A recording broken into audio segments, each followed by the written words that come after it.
Hello ਬੱਚੋ ਬੇਟੇ ਪਿਛਲੇ ਲੈਕਚਰ ਦੇ ਵਿੱਚ ਆਪਾਂ ਮੈਟਲਰਜੀ ਦਾ ਜਿਹੜਾ ਫੋਰਥ ਸਟੈਪ ਹੈ ਉਹ ਸਟਾਰਟ ਕੀਤਾ ਸੀ, ਜਿਹਦੇ ਵਿੱਚ ਆਪਾਂ ਕੀਤੀ ਰਿਫਾਈਨਿੰਗ ਔਰ ਪਿਊਰੀਫਿਕੇਸ਼ਨ ਆਫ ਕਰੂਡ ਮੈਟਲ। ਠੀਕ ਹੈ ਜੀ, ਕਰੂਡ ਮੈਟਲ ਹੈ ਜਿਹੜੀ ਆ ਗਈ ਸਾਡੇ ਕੋਲੇ, ਜਿਹਨੂੰ ਅਸੀਂ ਕੰਸਨਟ੍ਰੇਟ ਕੀਤਾ, ਫਿਰ ਆਕਸੀਡਾਈਜ਼ ਕੀਤਾ, ਫਿਰ ਉਹਨੂੰ ਰਿਡਿਊਸ ਕੀਤਾ ਤਾਂ ਸਾਡੇ ਕੋਲੇ ਕਰੂਡ ਮੈਟਲ ਆ ਗਈ। ਉਸ ਮੈਟਲ ਦੇ ਵਿੱਚ ਵੀ ਇੰਪਿਉਰਿਟੀਜ਼ ਸੀ, ਆਪਾਂ ਰਿਮੂਵ ਕਰਨ ਲਈ ਫੋਰਥ ਸਟੈਪ ਸਟਾਰਟ ਕੀਤਾ ਸੀ, ਜਿਹਦੇ ਵਿੱਚ ਆਪਾਂ 3 ਮੈਥਡ ਡਿਸਕਸ ਕੀਤੇ ਸੀ। ਪਹਿਲਾ ਮੈਥਡ ਕੀ ਸੀ ਬੇਟੇ? ਉਹ ਸੀ ਡਿਸਟੀਲੇਸ਼ਨ। ਠੀਕ ਹੈ, ਦੂਸਰਾ ਮੈਥਡ ਆਪਾਂ ਕੀਤਾ ਸੀ ਲਿਕੁਏਸ਼ਨ, ਤੀਸਰਾ ਮੈਥਡ ਆਪਾਂ ਕੀਤਾ ਸੀ ਇਲੈਕਟ੍ਰੋਲਿਟਿਕ ਰਿਫਾਈਨਿੰਗ।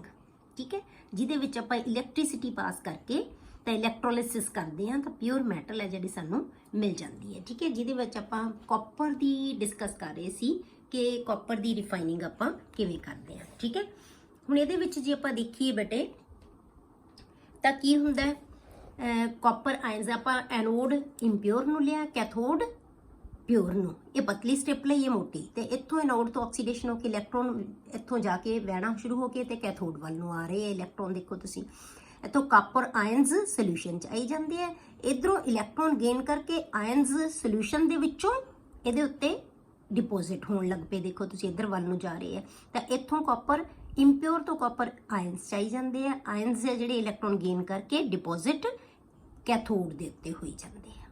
ਠੀਕ ਹੈ, ਤਾਂ ਇਹ ਰੋਡ ਹੈ ਜਿਹੜੀ ਮੋਟੀ ਹੋਈ ਜਾਏਗੀ, ਇਹਦੇ ਉੱਤੇ ਕਾਪਰ ਪਿਓਰ ਡਿਪੋਜ਼ਿਟ ਹੋਈ ਜਾਏਗਾ, ਇਧਰੋਂ ਰਿਮੂਵ ਹੋਈ ਜਾਏਗਾ। ਇਹਦੇ ਵਿੱਚੋਂ ਜਿਹੜੀਆਂ ਇੰਪਿਉਰਿਟੀਜ਼ ਆ ਉਹ ਇਨ ਦਾ ਫਾਰਮ ਆਫ ਐਨੋਡ ਮੱਡ ਨੀਚੇ ਬੈਠ ਜਾਂਦੀ ਹੈ ਤੇ ਇਲੈਕਟ੍ਰੋਨ ਦਾ ਫਲੋ ਹੁੰਦਾ ਐਨੋਡ ਟੂ ਕੈਥੋਡ। ਠੀਕ ਹੈ, ਇਹ ਆਪਾਂ ਮੈਥਡ ਹੈ ਜਿਹੜਾ ਡਿਸਕਸ ਕੀਤਾ ਸੀ ਫਾਰ ਦਾ ਪਿਊਰੀਫਿਕੇਸ਼ਨ ਆਫ ਕਾਪਰ। ਠੀਕ ਹੈ, ਹੁਣ ਬੇਟੇ ਅੱਜ ਜਿਹੜਾ ਆਪਾਂ ਮੈਥਡ ਡਿਸਕਸ ਕਰਦੇ ਹਾਂ ਉਹ ਹੈ ਜ਼ੋਨ ਰਿਫਾਈਨਿੰਗ। ਠੀਕ ਹੈ, ਅਗਲਾ ਮੈਥਡ ਆਪਾਂ ਸ਼ੁਰੂ ਕਰਦੇ ਹਾਂ ਜ਼ੋਨ ਰਿਫਾਈਨਿੰਗ। ਹੁਣ ਜ਼ੋਨ ਰਿਫਾਈਨਿੰਗ ਕਿਹਦੇ ਵਾਸਤੇ ਕਰਦੇ ਹਾਂ ਆਪਾਂ ਬੇਟੇ? ਜਿਹਨੂੰ ਅਸੀਂ ਬਹੁਤ ਹਾਈ ਪਿਓਰਿਟੀ ਦੀ ਮੈਟਲ ਜਿਹੜੀ ਸਾਨੂੰ ਚਾਹੀਦੀ ਹੋਵੇ ਨਾ, ਉਹਦੇ ਵਾਸਤੇ ਆਪਾਂ ਜ਼ੋਨ ਰਿਫਾਈਨਿੰਗ ਕਰਦੇ ਹਾਂ।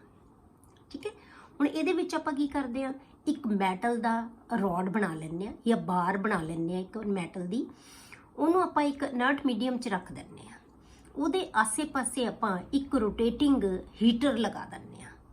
ਇੰਨਾ ਟੈਂਪਰੇਚਰ ਹੀਟਰ ਦਾ ਹੋਏਗਾ ਕਿ ਜਿਹੜਾ ਮੈਟਲ ਨੂੰ ਪਿਘਲਾ ਸਕੇ। ਹੁਣ ਇਹਦੀ ਪ੍ਰੋਪਰਟੀ ਕੀ ਹੈ, ਕਿਸ ਬੇਸ ਤੇ ਇਹ ਪ੍ਰਿੰਸੀਪਲ ਕੀ ਹੈ, ਕਿਸ ਬੇਸ ਤੇ ਜ਼ੋਨ ਰਿਫਾਈਨਿੰਗ ਬਣਾਈ ਗਈ ਹੈ ਕਿ ਇਹਦੇ ਵਿੱਚ ਜਿਹੜੀਆਂ ਇੰਪਿਉਰਿਟੀਜ਼ ਹੈ ਨਾ ਬੇਟੇ, ਉਹ ਮੈਲਟ ਦੇ ਵਿੱਚ ਜ਼ਿਆਦਾ ਸੋਲੂਬਲ ਹੁੰਦੀਆਂ। ਜਿਹੜੀ ਮੈਲਟਡ ਮੈਟਲ ਹੈ ਨਾ ਉਹਦੇ 'ਚ ਸੋਲੂਬਲ ਹੁੰਦੀਆਂ, ਜਿਹੜੀ ਸੋਲਿਡ ਮੈਟਲ ਹੈ ਉਹਦੇ 'ਚ ਨਹੀਂ।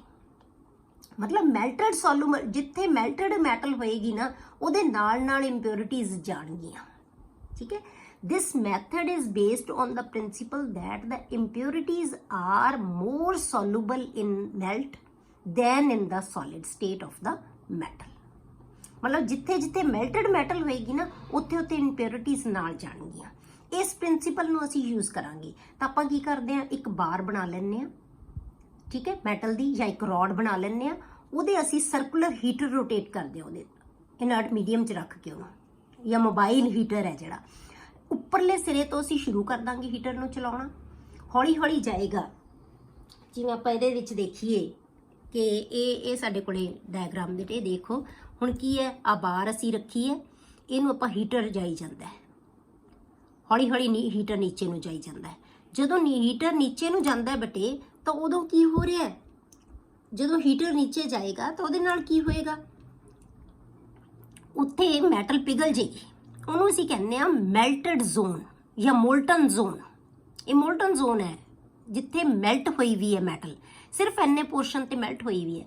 ਜਦੋਂ ਹੀਟਰ ਅੱਗੇ ਲੰਘ ਜਾਂਦਾ ਹੈ ਤਾਂ ਉੱਪਰਲੀ ਮੈਟਲ ਕੀ ਹੈ ਬੇਟੇ, ਕ੍ਰਿਸਟਲਾਈਜ਼ ਹੋ ਜਾਂਦੀ ਹੈ, ਕਿਉਂਕਿ ਉਹਦਾ ਟੈਂਪਰੇਚਰ ਤਾਂ ਘਟ ਜਾਂਦਾ ਹੈ, ਮੈਟਲ ਨਾਲ ਦੀ ਨਾਲ ਜੰਮ ਜਾਂਦੀ ਹੈ। ਪਰ ਜਿਹੜੇ ਇੰਪਿਉਰਿਟੀਜ਼ ਆ ਉਹ ਕਿੱਥੇ ਰਹਿੰਦੀਆਂ, ਮੋਲਟਨ ਮੈਟਲ 'ਚ। ਤਾਂ ਇਸ ਕਰਕੇ ਇੰਪਿਉਰਿਟੀਜ਼ ਜਿੱਧਰ ਨੂੰ ਹੀਟਰ ਜਾਈ ਜਾਏਗਾ ਉਹਦੇ ਨਾਲ ਮੈਲਟਨ ਜ਼ੋਨ ਦੇ ਵਿੱਚ ਇੰਪਿਉਰਿਟੀਜ਼ ਜਾਈ ਜਾਣਗੀਆਂ। ਤਾਂ ਆਪਾਂ ਉੱਪਰੋਂ ਸ਼ੁਰੂ ਕੀਤਾ ਸੀ, ਹੀਟਰ ਨੂੰ ਨੀਚੇ ਤੱਕ ਲੈ ਆਏ, ਇਹਦਾ ਮਤਲਬ ਇੰਪਿਉਰਿਟੀਜ਼ ਕਿੱਥੇ ਹੋ ਗਈਆਂ ਬੇਟੇ, ਨੀਚੇ ਆ ਗਈਆਂ। ਫਿਰ ਅਸੀਂ ਹੀਟਰ ਨੂੰ ਉੱਪਰ ਲੈ ਗਏ, ਫਿਰ ਨੀਚੇ ਰਹੇ। ਜਿਹੜੀਆਂ ਹੋਰ ਇੰਪਿਉਰਿਟੀਜ਼ ਇਹ ਬਾਰ ਅਸੀਂ ਸੈਵਰਲ ਟਾਈਮਸ ਇਸ ਪ੍ਰੋਸੈਸ ਨੂੰ ਅਸੀਂ ਕਰਦੇ ਹਾਂ, ਸੈਵਰਲ ਟਾਈਮਸ। ਤਾਂ ਇੰਪਿਓਰਿਟੀਜ਼ ਹੌਲੀ ਹੌਲੀ ਕਰਕੇ ਕੀ ਹੈ ਨੀਚੇ ਇਕੱਠੀਆਂ ਹੋ ਜਾਂਦੀਆਂ ਸਾਰੀਆਂ, ਜਾਂ ਤਾਂ ਨਿਕਲੀ ਜਾਣਗੀਆਂ ਮੋਲਟਨ ਫਾਰਮ ਦੇ ਵਿੱਚ ਇੰਪਿਓਰਿਟੀਜ਼, ਜਾਂ ਫਿਰ ਇਸ ਜਿਹੜਾ ਰੋਡ ਦਾ ਆਖਰੀ ਸਿਰਾ ਹੈ ਉਹਦੇ ਤੇ ਸਾਰੀਆਂ ਇਕੱਠੀਆਂ ਹੋਈ ਜਾਣਗੀਆਂ। ਅਖੀਰ ਤੋਂ ਅਸੀਂ ਬਾਰ-ਬਾਰ, ਪਰ ਜਿਹੜਾ ਹੀਟਰ ਹੈ ਬੇਟੇ ਉਹਨੂੰ ਹਮੇਸ਼ਾ ਇੱਕ ਹੀ ਡਾਇਰੈਕਸ਼ਨ ਦੇ ਵਿੱਚ ਚਲਾਉਣਾ ਹੈ। ਇਹ ਨਹੀਂ ਕਿ ਕਦੇ ਉੱਪਰ ਨੂੰ ਲੈ ਕੇ ਕਦੇ ਨੀਚੇ ਨੂੰ, ਫਿਰ ਤਾਂ ਉੱਪਰ ਚਲੀਆਂ ਜਾਣਗੀਆਂ ਇੰਪਿਓਰਿਟੀਜ਼। ਹਮੇਸ਼ਾ ਇੱਕ ਹੀ ਡਾਇਰੈਕਸ਼ਨ ਦੇ ਵਿੱਚ ਹੋਣੀਆਂ ਚਾਹੀਦੀਆਂ। ਹੀਟਰ ਦੀ ਜਿਹੜੀ ਡਾਇਰੈਕਸ਼ਨ ਹੈ ਉੱਪਰ ਤੋਂ ਨੀਚੇ ਨੂੰ ਲੈ ਕੇ ਆਉਣਾ ਹੈ ਅਸੀਂ, ਇਹ ਨਹੀਂ ਕਿ ਇਹਨੂੰ ਵਾਪਸ ਆਏ ਲੈ ਕੇ ਜਾਣਾ, ਉੱਪਰ ਤੋਂ ਨੀਚੇ ਨੂੰ ਹਮੇਸ਼ਾ ਹੀਟਰ ਹੈ ਜਿਹੜਾ ਆਏਗਾ। ਤਾਂ ਹੁਣ ਇਹਦੇ ਨਾਲ ਕੀ ਹੋਏਗਾ ਬੇਟੇ, ਸਾਰੀਆਂ ਇੰਪਿਓਰਿਟੀਜ਼ ਇੱਥੇ ਉੜ ਗਈਆਂ। ਇਹ ਜਿਹੜੀ ਬਾਰ ਦਾ ਜਾਂ ਰੋਡ ਦਾ ਲਾਸਟ ਵਾਲਾ ਸਿਰਾ ਹੈ ਨਾ ਜਿਹੜਾ, ਇਹਨੂੰ ਅਸੀਂ ਕੱਟ ਆਫ ਕਰ ਦਿੰਦੇ ਹਾਂ ਇਹਦੇ ਨਾਲੋਂ। ਤਾਂ ਇਹ ਇੰਪਿਓਰ ਪਾਰਟ ਸੀ, ਬਾਕੀ ਸਾਰੀ ਮੈਟਲ ਕੀ ਹੋ ਗਈ, ਬਹੁਤ ਪਿਊਰੀਫਾਈਡ ਹੋ ਗਈ। ਤੇ ਇਹਨੂੰ ਅਸੀਂ ਕਹਿੰਦੇ ਹਾਂ ਜ਼ੋਨ ਰਿਫਾਈਨਿੰਗ। ਠੀਕ ਹੈ, ਤਾਂ ਇਹਦੇ ਵਿੱਚ ਆਪਾਂ ਕੀ ਲਵਾਂਗੇ ਬੇਟੇ, the impure metal is cast into a bar, a circular mobile heater is fixed at one end of the rod of impure metal. One zone of the bar is melted by the heater and forms a molten zone. ਜਿੱਥੇ heater ਹੋਏਗਾ ਉਸ zone ਨੂੰ ਕੀ ਬਣਾ ਦੇਗਾ ਬੇਟੇ, ਇਹ ਮੋਲਟਨ zone ਬਣਾ ਦੇਗਾ। ਠੀਕ ਹੈ, the molten zone moves along with the heater. Molten zone ਹਮੇਸ਼ਾ ਹੀਟਰ ਦੇ ਨਾਲ ਨਾਲ ਜਾਏਗਾ, ਜਿੱਧਰ ਹੀਟਰ ਜਾਈ ਜਾਏਗਾ ਮੋਲਟਨ ਉੱਥੋਂ ਹੀ ਮੈਟਲ ਪਿਘਲਦੀ ਜਾਏਗੀ ਤੇ ਉਹਦੇ ਨਾਲ ਹੀ ਇੰਪਿਓਰਿਟੀਜ਼ ਜਾਈ ਜਾਣਗੀਆਂ, ਕਿਉਂਕਿ ਇੰਪਿਓਰਿਟੀਜ਼ ਮੋਲਟਨ ਮੈਟਲ ਦੇ ਵਿੱਚ ਰਹਿੰਦੀਆਂ। As the heater moves forward the pure metal crystallizes out of the melt. ਜਦੋਂ ਹੀਟਰ ਅੱਗੇ ਲੰਘ ਜਾਂਦਾ ਹੈ ਤਾਂ ਪਿਛਲਾ ਪਾਰਟ ਸੀ ਜਿਹੜਾ ਉਹ ਕੀ ਹੋਇਆ, ਕ੍ਰਿਸਟਲਾਈਜ਼ ਹੋ ਜਾਂਦਾ ਹੈ, ਸੋਲਿਡ ਫਾਰਮ 'ਚ ਦੁਬਾਰਾ ਹੋ ਜਾਂਦਾ ਹੈ। And the impurities pass into the adjacent molten zone. ਤਾਂ ਜਿਹੜੀਆਂ ਇੰਪਿਓਰਿਟੀਜ਼ ਹੈ ਉਹ ਕਿੱਥੇ ਚਲੀਆਂ ਜਾਂਦੀਆਂ, ਨਾਲ ਵਾਲੇ ਜਿਹੜਾ ਮੋਲਟਨ ਜ਼ੋਨ ਹੈ, ਮਤਲਬ ਹੁਣ ਜਿੱਥੇ ਹੀਟਰ ਚਲਾ ਗਿਆ ਹੀਟਰ ਦੇ ਨਾਲ ਨਾਲ ਜਾਈ ਜਾਣਗੀਆਂ ਇੰਪਿਓਰਿਟੀਜ਼। This process is repeated several times and the heater is moved in the same direction. At the end, impurities get concentrated and this end is cut off. ਉਹਨੂੰ ਆਪਾਂ ਕੱਟ ਆਫ ਕਰ ਦਿੰਦੇ ਹਾਂ ਜਿਵੇਂ ਆਪਾਂ ਦਿਖਾਇਆ ਡਾਇਗਰਾਮ ਦੇ ਵਿੱਚ। ਠੀਕ ਹੈ, this method is used for metals which are required a very high purity.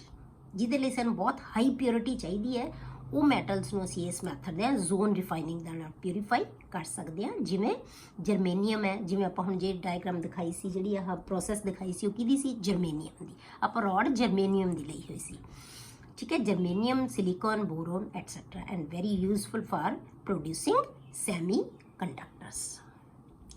ਠੀਕ ਹੈ, ਤਾਂ ਇਹ ਬਹੁਤ ਹਾਈ ਪਿਓਰਿਟੀ ਦਾ ਜਿਹੜਾ ਮੈਟਲ ਬਣਾਉਣ ਵਾਸਤੇ ਅਸੀਂ ਯੂਜ਼ ਕਰਦੇ ਹਾਂ, ਜਿਹੜਾ ਮੈਥਡ ਉਹਨੂੰ ਕਹਿੰਦੇ ਹਾਂ ਅਸੀਂ ਜ਼ੋਨ ਰਿਫਾਈਨਿੰਗ। ਠੀਕ ਹੈ, ਅਗਲਾ ਮੈਥਡ ਹੈ ਜਿਹੜੇ ਬੇਟੇ ਪੰਜਵਾਂ ਮੈਥਡ ਹੈ ਜਿਹੜਾ ਰਿਫਾਈਨਿੰਗ ਦਾ ਹੀ ਮੈਥਡ ਹੈ, ਇਹ ਹੈ ਵੈਪਰ ਫੇਜ਼ ਰਿਫਾਈਨਿੰਗ। ਇਹਨੂੰ ਅਸੀਂ ਵੈਪਰ ਫੇਜ਼ ਰਿਫਾਈਨਿੰਗ ਕਹਿੰਦੇ ਹਾਂ। ਹੁਣ ਇਹ ਕਿਸ ਪ੍ਰਿੰਸੀਪਲ ਤੇ ਹੈ ਬੇਟੇ ਬੇਸਡ, ਕਿਉਂਕਿ ਆਪਾਂ ਕਿਹਾ ਕਿ ਜੇ ਇੰਪਿਓਰਿਟੀ ਤੇ ਮੈਟਲ ਦੀਆਂ ਪ੍ਰੋਪਰਟੀਜ਼ ਦੇ ਵਿੱਚ ਡਿਫਰੈਂਸ ਹੋਏਗਾ ਤਾਂ ਹੀ ਅਸੀਂ ਪਿਊਰੀਫਿਕੇਸ਼ਨ ਕਰ ਸਕਾਂਗੇ। ਉਹ ਤਾਂ ਪ੍ਰੋਪਰਟੀਜ਼ ਤੇ ਡਿਪੈਂਡ ਕਰਦੀਆਂ ਕਿ ਕਿਹੜੀ ਮੈਟਲ ਵਾਸਤੇ ਅਸੀਂ ਕਿਹਦਾ ਮੈਥਡ ਯੂਜ਼ ਕਰਾਂਗੇ। ਠੀਕ ਹੈ, ਤਾਂ ਵੈਪਰ ਫੇਜ਼ ਰਿਫਾਈਨਿੰਗ ਬੇਟੇ ਕਿਹਦੇ ਤੇ ਡਿਪੈਂਡ ਕਰਦੀ ਹੈ ਕਿ ਜਦੋਂ ਅਸੀਂ ਇੰਪਿਓਰ ਮੈਟਲ ਦੇ ਵਿੱਚ ਕੋਈ ਇਹੋ ਜਿਹਾ ਕੈਮੀਕਲ ਐਡ ਕਰ ਦਈਏ ਜਾਂ ਕੋਈ ਇਹੋ ਜਿਹਾ ਰੀਜੈਂਟ ਐਡ ਕਰ ਦਈਏ ਜਿਹੜਾ ਮੈਟਲ ਨਾਲ ਮਿਲ ਕੇ ਉਹਨੂੰ ਵੋਲਾਟਾਈਲ ਬਣਾ ਦੇਵੇ, ਉਹਦੇ ਵੈਪਰਸ ਬਣ ਜਾਣ। ਠੀਕ ਹੈ, ਵੈਪਰਸ ਬਣਾ ਸਕੇ। ਜਦੋਂ ਵੈਪਰਸ ਬਣ ਗਏ ਫਿਰ ਅਸੀਂ ਕੀ ਆ, ਉਹਨਾਂ ਨੂੰ ਵੈਪਰਸ ਨੂੰ ਅਲੱਗ ਕਲੈਕਟ ਕਰ ਲਾਂਗੇ, ਫਿਰ ਵੈਪਰਸ ਨੂੰ ਅਸੀਂ ਡੀਕੰਪੋਜ਼ ਕਰ ਦਾਂਗੇ ਤੇ ਵਾਪਸ ਸਾਡੇ ਕੋਲੇ ਕੀ ਆ ਜਾਏਗੀ, ਮੈਟਲ ਆ ਜਾਏਗੀ। ਇਹ ਬਹੁਤ ਇੰਪੋਰਟੈਂਟ ਮੈਥਡ ਹੈ ਬੇਟੇ, ਇਹ ਬਹੁਤ ਇੰਪੋਰਟੈਂਟ। ਮਤਲਬ ਕੋਈ ਚੀਜ਼ਾਂ ਨਾ ਹੁੰਦੀਆਂ ਜਿਵੇਂ ਤੁਹਾਨੂੰ ਫਲੋਟੇਸ਼ਨ ਦਾ ਜਿਹੜਾ ਬਹੁਤ ਕੁਐਸਚਨ ਆਉਂਦਾ ਹੈ ਉਸ ਮੈਥਡ ਦਾ, ਜਿਹੜਾ ਕੰਸੈਂਟ੍ਰੇਸ਼ਨ ਦਾ ਸੀਗਾ। ਠੀਕ ਹੈ, ਇਲੈਕਟ੍ਰੋਲਿਟਿਕ ਰਿਫਾਈਨਿੰਗ ਆ ਜਾਂਦੀ ਹੈ, ਤਾਂ ਵੈਪਰ ਫੇਜ਼ ਬਹੁਤ ਵਾਰ ਆਉਂਦੀ ਹੈ। ਇਹ ਬਹੁਤ ਵਾਰ ਜਿਹੜਾ ਇਹਨਾਂ ਚੋਂ ਦੋ ਮੈਥਡ ਕਰਾਂਗੇ ਆਪਾਂ ਵੈਪਰ ਫੇਜ਼ ਰਿਫਾਈਨਿੰਗ ਦੇ, ਇਹਨਾਂ ਦੋਨਾਂ ਚੋਂ ਜਿਹੜਾ ਇੱਕ ਮੈਥਡ ਹੈ ਉਹ ਤਾਂ ਬਹੁਤ ਟਾਈਮਸ ਆਉਂਦਾ ਹੈ।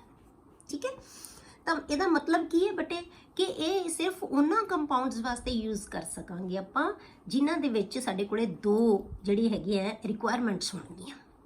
ਦੋ ਰਿਕੁਆਇਰਮੈਂਟਸ ਕੀ ਚਾਹੀਦੀਆਂ ਜੇ ਆਪਾਂ ਸੋਚੀਏ, ਇੱਕ ਕੀ ਹੈ ਕਿ ਉਹ ਵੋਲਾਟਾਈਲ ਕੰਪਾਊਂਡ ਜ਼ਰੂਰ ਬਣਾ ਸਕਦਾ ਹੋਵੇ।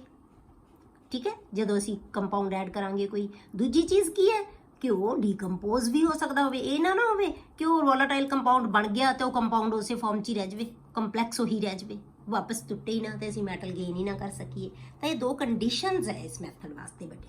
ठीक है। तो ਆਪਾਂ ਕੀ ਹੈ वेपर फेज रिफाइनिंग ਚ ਆਪਾਂ ਕੀ ਲਵਾਂਗੇ in this method the method and the metal is converted into its volatile compound। Metal ਨੂੰ ਆਪਾਂ ਕੀ ਕਰਦੇ ਆ ਉਹਦੇ ਵੋਲਾਟਾਈਲ ਕੰਪਾਊਂਡ ਦੇ ਵਿੱਚ ਕਨਵਰਟ ਕਰ ਦਿੰਦੇ ਆ and decomposed to give pure metal. ਤੇ ਵੈਪਰਸ ਨੂੰ ਆਪਾਂ ਕੀ ਕਰਦੇ ਆ ਫਿਰ ਜਿਹੜਾ ਉਹ ਕੰਪਲੈਕਸ ਹੋਏਗਾ ਵੋਲਾਟਾਈਲ ਕੰਪਾਊਂਡ ਹੋਏਗਾ ਜਿਹੜਾ ਉਹਨੂੰ ਆਪਾਂ ਕੀ ਕਰਾਂਗੇ ਡੀਕੰਪੋਜ਼ ਕਰਾਂਗੇ ਤਾਂ ਪਿਓਰ ਮੈਟਲ ਆ ਜਾਏਗੀ। ਇਹਦਾ ਮਤਲਬ ਕੀ ਹੋਇਆ ਬੇਟੇ ਕੜੋ देयर आर 2 ਰਿਕੁਆਇਰਮੈਂਟਸ ਤਾਂ ਇਹ ਮੈਥਡ ਪੋਸੀਬਲ ਹੋਏਗਾ। 2 ਰਿਕੁਆਇਰਮੈਂਟਸ ਹੈ the metal should form a volatile compound with suitable reagent। दूसरी चीज़ की है the volatile compound should be easily decomposable. वो डिकम्पोजेबल होना चाहिए so that metal can be easily recovered ताकि असी मैटल नू इजीली रिकवर कर सकीए। क्लीयर हो गया। तो इस मैथड वास्ते ये सानू 2 कंडीशनस चाहिए तो असी उस मैटल की प्योरीफिकेशन वास्ते असी वेपर फेज रिफाइनिंग है जी यूज कर सकांगे। ठीक है। तो ये वास्ते बेटे आप 2 मैथड्स डिस्कस करते हैं वेपर फेज रिफाइनिंग की। वेपर फेज रिफाइनिंग जी हैगी है इज इलस्ट्रेटेड बाय 2 मैथड्स। पहला जो मैथड आप लेने बेटे वो है मॉन्ड प्रोसैस या मॉन्ड्स प्रोसैस कह देंगे। ठीक है। मॉन्ड प्रोसैस की है बेटे ये कि जिथे मॉन्ड प्रोसैस है इन्हों का मतलब असी निकल की रिफाइनिंग लिए असी मैथड यूज करते हैं उन्होंने असी जी निकल की रिफाइनिंग लिए मैथड यूज किया जाता है उन्होंने कहते हैं मॉन्ड प्रोसैस। इन दिस प्रोसैस निकल is heated in a stream of मतलब जो पूछा जाए कि मैटल की रिफाइनिंग लिए मॉन्ड प्रोसैस यूज की जाती है तो निकल की रिफाइनिंग लिए तो प्रोसैस करते की हाँ निकल is heated in a stream of carbon monoxide. आप कहा ना कि एक असी कंपाउंड इहो जिहा पावांगे ਉਹਦੇ ਨਾਲ ਤੇ ਜਿਹਦੇ ਨਾਲ ਉਹ ਵੋਲਾਟਾਈਲ ਕੰਪਾਊਂਡ ਬਣਾ ਲਈ ਤਾਂ ਹੁਣ ਆਪਾਂ ਕੀ ਕਰਦੇ ਹਾਂ ਬੇਟੇ ਕਾਰਬਨ ਮੋਨੋਆਕਸਾਈਡ ਨਾਲ ਉਹਨੂੰ ਹੀਟ ਕਰਦੇ ਹਾਂ ਨਿਕਲ ਨੂੰ। ਠੀਕ ਹੈ। ਹੀਟ ਕਰਾਂਗੇ ਇਹਦੇ ਨਾਲ ਜਦੋਂ ਹੀਟ ਕਰਾਂਗੇ ਬੇਟੇ ਤਾਂ ਹੀ वेपर्स बनने ना वो वोलाटाइल ता ही बनेगा वोलाटाइल कंपाउंड ता ही बनेगा। निकल is heated in a stream of carbon monoxide forming a volatile complex. वो वोलाटाइल कंपलैक्स बना लेंदा। कंपलैक्स का मतलब ये सिंपल कंपाउंड नहीं होंगे बेटे ये कंपलैक्स कंपाउंड्स है इन्हां दी ये होर टाइप के कंपाउंड्स होंगे। ये आपां जदों कोआर्डीनेशन केमिस्ट्री पढ़ांगे ना ਉਹਦੇ ਵਿੱਚ ਆਪਾਂ ਬਹੁਤ ਡਿਟੇਲ 'ਚ ਪੜਾਂਗੇ ਕਿ ਕੰਪਲੈਕਸਿਸ ਕੀ ਹੁੰਦੇ ਆ। ਕੰਪਲੈਕਸ ਕੰਪਾਊਂਡਸ ਅਲੱਗ ਤਰ੍ਹਾਂ ਦੇ ਥੋੜੇ ਜਿਹੇ ਕੰਪਾਊਂਡ ਹੁੰਦੇ ਆ। ਠੀਕ ਹੈ। ਤਾਂ ਇਹ ਵੋਲਾਟਾਈਲ ਕੰਪਲੈਕਸ ਬਣਾ ਲੇਗਾ ਜਿਹਨੂੰ ਅਸੀਂ ਕਹਿੰਦੇ ਆ ਨਿਕਲ ਟੈਟਰਾ ਕਾਰਬੋਨਿਲ। ਠੀਕ ਹੈ। ਨਿਕਲ ਟੈਟਰਾ ਕਾਰਬੋਨਿਲ। ਤਾਂ ਹੁਣ ਕੀ ਹੋਇਆ ਨਿਕਲ plus 4CO at 330 to 350 kelvin ਇੰਨੀ ਟੈਂਪਰੇਚਰ ਤੱਕ ਆਪਾਂ ਇਹਨੂੰ ਹੀਟ ਕਰਨਾ ਹੈ ਤਾਂ ਉਹ ਕੀ ਹੈ ਨਿਕਲ ਕਾਰਬੋਨਿਲ ਬਣਾ ਲੇਗਾ ਜਾਂ ਨਿਕਲ ਟੈਟਰਾ ਕਾਰਬੋਨਿਲ ਬਣਾ ਲੇਗਾ NiCO4। क्लियर। ਹੁਣ ਆਪਾਂ ਕੀ ਕਰਾਂਗੇ ਬੇਟੇ ਇਹਨੂੰ ਡੀਕੰਪੋਜ਼ ਕਰਾਂਗੇ ਤਾਂ ਹੀ ਸਾਨੂੰ ਮੈਟਲ ਪਿਓਰ ਮੈਟਲ ਮਿਲੇਗੀ ਨਾ। ਦਿਸ ਕਾਰਬੋਨਿਲ is subjected to higher temperature. ਜਿੰਨੇ ਟੈਂਪਰੇਚਰ ਤੇ ਅਸੀਂ ਬਣਾਇਆ ਸੀ ਉਸ ਤੋਂ ਵੱਧ ਟੈਂਪਰੇਚਰ ਕਰਾਂਗੇ ਤਾਂ ਇਹ ਜਿਹੜਾ ਵੋਲਾਟਾਈਲ ਕੰਪਾਊਂਡ ਕੀ ਹੋ ਜਾਏਗਾ ਡੀਕੰਪੋਜ਼ ਹੋ ਜਾਏਗਾ। ਠੀਕ ਹੈ। Is subjected to higher temperature for decomposition to give pure metal. ਹੁਣ ਆਪਾਂ ਟੈਂਪਰੇਚਰ 330 to 350 ਲਿਆ ਸੀ ਹੁਣ ਆਪਾਂ ਲਵਾਂਗੇ 450 to 470। ਇੰਨੇ ਟੈਂਪਰੇਚਰ ਤੱਕ ਜਦੋਂ ਅਸੀਂ ਇਸ ਵੋਲਾਟਾਈਲ ਕੰਪਾਊਂਡ ਨੂੰ ਲਵਾਂਗੇ ਤਾਂ ਇੰਨੇ ਟੈਂਪਰੇਚਰ ਤੇ ਜਾ ਕੇ ਇਹ ਜਿਹੜਾ ਕੰਪਾਊਂਡ ਹੈ ਕੀ ਹੋ ਜਾਏਗਾ ਡੀਕੰਪੋਜ਼ ਹੋ ਜਾਏਗਾ ਵਾਪਸ मतलब कि रिवर्स हो जाएगा। ये प्रोसैस रिवर्स हो जाएगा तो इन्हें की बना लेना है जिन्ना तो मिल के बनया सी निकल एंड कार्बोनिल। पर हुण जिहड़ा ये साडे कोले निकल आएगा ये की होएगा बट ये लग गया ना ये कंपाउंड मतलब जिहड़ियां इंप्योरिटीज तो पिछे रह गईयां। ये वोलाटाइल कंपाउंड दे विच कल्ला की आया बेटे कल्ला निकल। असी निकल नूं डिकंपोज करता हुण साडे कोले की आ गया प्योर निकल आ गया। इंप्योरिटीज कित्थे रह गईयां सोल्यूशन दे विच जिहड़ा सी जिहड़े ओ मैटल जिहड़ी असी लिया सी इंप्योर मैटल ਲਈ ਸੀ ਜਿਹਨੂੰ ਅਸੀਂ ਕਾਰਬਨ ਮੋਨੋਆਕਸਾਈਡ ਦੇ ਨਾਲ ਹੀਟ ਕੀਤਾ ਸੀ ਇੰਪਿਓਰਿਟੀਜ਼ ਉਹਦੇ ਵਿੱਚ ਹੀ ਰਹਿ ਗਈਆਂ। ਕਲੀਅਰ ਹੋ ਗਿਆ ਬੇਟੇ। ਇਹ ਇੱਕ ਮੈਥਡ ਹੈ ਇਹ ਵੈਪਰ ਫੇਜ਼ ਰਿਫਾਈਨਿੰਗ ਦਾ। ਹੁਣ ਵੈਪਰ ਫੇਜ਼ ਰਿਫਾਈਨਿੰਗ ਦਾ ਹੀ ਅਸੀਂ ਦੂਸਰਾ ਮੈਥਡ ਕਰਦੇ ਆ ਇਹ ਵੀ ਵੈਪਰ ਫੇਜ਼ ਰਿਫਾਈਨਿੰਗ ਦਾ ਹੀ ਹੈ ਸੇਮ ਪ੍ਰੋਸੈਸ ਹੈ ਪ੍ਰਿੰਸੀਪਲ ਸੇਮ ਹੈ ਦੋਨਾਂ ਦਾ। ਠੀਕ ਹੈ। ਇਹਨੂੰ ਅਸੀਂ ਕਹਿੰਦੇ ਆ ਵੈਨ ਐਰਕਲ ਮੈਥਡ। ਜਿਹੜਾ ਵੈਨ ਐਰਕਲ ਮੈਥਡ ਹੈ ਨਾ ਇਹ ਜ਼ਰਕੋਨੀਅਮ ਤੇ ਟਾਈਟੇਨੀਅਮ ਵਾਸਤੇ ਯੂਜ਼ ਕੀਤਾ ਜਾਂਦਾ ਹੈ। ਮੌਂਡ ਪ੍ਰੋਸੈਸ ਕਿਹਦੇ ਵਾਸਤੇ ਸੀ ਬੇਟੇ ਨਿਕਲ ਵਾਸਤੇ ਤੇ ਵੈਨ ਐਰਕਲ ਮੈਥਡ ਹੈ ਜਿਹੜਾ ਉਹਨੂੰ ਅਸੀਂ ਜ਼ਰਕੋਨੀਅਮ ਤੇ ਟਾਈਟੇਨੀਅਮ ਵਾਸਤੇ ਯੂਜ਼ ਕਰਦੇ ਹਾਂ। ਠੀਕ ਹੈ। This method is useful for removing all the oxygen and nitrogen present in the form of impurities in metal like zirconium and titanium. मतलब ਜਿਹੜੀਆਂ ਆਕਸੀਜਨ ਤੇ ਨਾਈਟ੍ਰੋਜਨ ਦੀਆਂ ਇੰਪਿਉਰਿਟੀਜ਼ ਹੁੰਦੀਆਂ ਨੇ ਜਿਹੜੀਆਂ ਉਹ ਸਾਰੀਆਂ ਰਿਮੂਵ ਕਰ ਦਿੰਦਾ ਹੈ ਇਹ ਮੈਥਡ ਹੈ ਜਿਹੜਾ। The crude metal is heated, ਹੁਣ ਆਪਾਂ ਫੇਰ ਕਿਸੇ ਕੰਪਾਊਂਡ ਦੇ ਨਾਲ ਇਹਨੂੰ ਹੀਟ ਕਰਾਂਗੇ ਤਾਂ ਕਿ ਜਿਹੜੀ ਪਿਓਰ ਜਿਹੜੀ ਮੈਟਲ ਹੈ ਉਹ ਕੀ ਕਰੇ, ਜਿਹੜੀ ਕ੍ਰੂਡ ਮੈਟਲ ਦੇ ਵਿੱਚੋਂ ਜਿਹਨੂੰ ਮੈਟਲ ਨੂੰ ਐਕਸਟ੍ਰੈਕਟ ਕਰਨਾ ਹੈ ਜਾਂ ਕਹਿ ਲਓ ਜ਼ਰਕੋਨੀਅਮ ਜਾਂ ਟਾਈਟੇਨੀਅਮ, ਉਹ ਕੀ ਕਰੇਗੀ ਉਸ ਕੰਪਾਊਂਡ ਦੇ ਨਾਲ ਮਿਲ ਕੇ ਵੋਲਾਟਾਈਲ ਕੰਪਾਊਂਡ ਬਣਾਏਗੀ। ਠੀਕ ਹੈ। The crude metal is heated in an evacuated vessel with iodine। ਪਹਿਲਾਂ ਸੀ ਕਾਰਬਨ ਮੋਨੋਆਕਸਾਈਡ ਪਾਏ ਸੀ ਮੌਨ ਪ੍ਰੋਸੈਸ 'ਚ, ਹੁਣ ਆਪਾਂ ਕੀ ਪਾ ਰਹੇ ਹਾਂ ਆਇਓਡੀਨ। ਠੀਕ ਹੈ, ਤਾਂ ਆਪਾਂ ਆਇਓਡੀਨ ਨਾਲ ਇਹਨੂੰ ਹੀਟ ਕੀਤਾ। ਜਦੋਂ ਆਇਓਡੀਨ ਨਾਲ ਹੀਟ ਕਰਾਂਗੇ ਤਾਂ ਆਪਾਂ ਪਹਿਲਾਂ ਸਪੋਜ਼ ਕਰੋ ਜ਼ਰਕੋਨੀਅਮ ਨੂੰ ਕਰ ਰਹੇ ਹਾਂ, ਤਾਂ ਜ਼ਰਕੋਨੀਅਮ ਨੇ ਕੀ ਹੈ ਆਪਣਾ ਆਇਓਡਾਈਡ ਬਣਾ ਲੈਣਾ। ਦ ਮੈਟਲ ਆਇਓਡਾਈਡ ਬੀਇੰਗ ਮੋਰ ਕੋਵਲੈਂਟ ਵੋਲੇਟਿਲਾਈਜ਼, ਉਹ ਵੋਲਾਟਾਈਲ ਕੰਪਾਊਂਡ ਬਣ ਜਾਏਗਾ। ਠੀਕ ਹੈ, ਉਹ ਵੋਲਾਟਾਈਲ ਕੰਪਾਊਂਡ ਬਣ ਜਾਏਗਾ ਜਿਹੜਾ ਮੈਟਲ ਦਾ ਆਇਓਡਾਈਡ ਬਣੇਗਾ।